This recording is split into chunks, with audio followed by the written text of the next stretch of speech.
പോവാം. പായൊക്കെ കീറി പോവായിരുന്നു ആദ്യം. പായ അടിച്ച് അടിക്കൊണ്ടിരിക്കുകയാണ്. ബക്കറ്റ് വെള്ളം കൊണ്ട് വെച്ചിട്ട് ഞാൻ പുതപ്പലക്കട്ടെ ഗൈസ്. അപ്പം ഗൈസ് ആർജ് അടിച്ച് കണക്കാണ്. ഞാൻ അപ്പത്തേക്കും വെള്ളം കൊണ്ടുപോയി വെച്ചിട്ട് വരാം. അപ്പൊ ഗൈസ് നമ്മൾ ഡ്രസ്സൊക്കെ അലക്കി ഉണക്കാട്ട് പോവാം. പുതപ്പൊക്കെ അവിടെ ഉണക്കാട്ടുണ്ട്.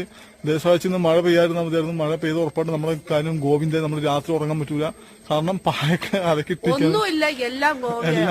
എല്ലാം അലക്കാട്ടിരിക്കണം. മഴ പെയ്താൽ ഉറപ്പായിട്ട് നമ്മൾ അവസ്ഥയാണ്. അതിനിടയ്ക്ക് സുധീനെ പുഴു ആട്ടാൻ പുഴു എന്ന് പറയും ഇവിടെ. നിങ്ങളോടൊക്കെ എന്ത് നിൽക്കാം. നമ്മളെ സുധീനെ ആട്ടാൻ പുഴു ആട്ടിയെന്ന് സുധി പറഞ്ഞത്. സുധീനെ പുഴു ആട്ടിയത് ഇവിടെയൊക്കെ വീർത്തിരിക്കുന്ന കാണുന്നു പ്രതീക്ഷിക്കുന്നു. ചെറുതൊക്കെ വീർത്തിരിപ്പുണ്ട് ചെറുതായിട്ടാ.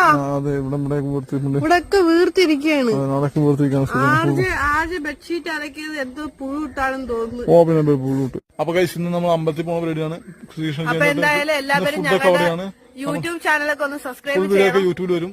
യൂട്യൂബിന്റെ പേര് ഡബിൾ കോണ്ടേഴ്സ് ആണ്. ലിങ്ക് ഇൻസ്റ്റയുടെ ബയോയിലുണ്ട്.